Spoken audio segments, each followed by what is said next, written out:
কেমন লাগছে?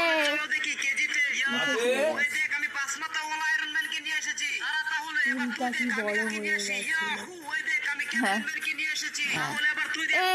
এদিকে টাকা, ওই গনু টাকা রে, টাকা একটু হাসি রে, একটু হাসি হাসি, মুচকি হাসি রে, দাঁত বার কর। আমার গনু মহাবলী হনুমান হয়েছে, তাই না? সংকটমোচন হনুমান, তাই তো? মুখ ফোলা, তো মুখ ফোলা, মুখ ফোলা।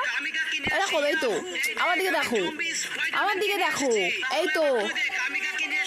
এটা বন্ধ কর না, বন্ধ কর না, এদিকে দেখ, মুখটা ফোলা। হনুমান বাবা, দেখো বাবা, দেখো, শিখি শিখি শিখি, দাদা দেখবি না, আরেকবার না বাবা, দেখো পুরো হনুমান, এই বাচ্চা হনুমানটা না, ফোনের যেটা, ওর মতোই চুল কুকড়ানো কুকড়ানো, তাই না? আর ছবি তুলো না, ভালো লাগছে না। নাম ছিল তো, ওর নাম মারুতি। হ্যাঁ মারুতি।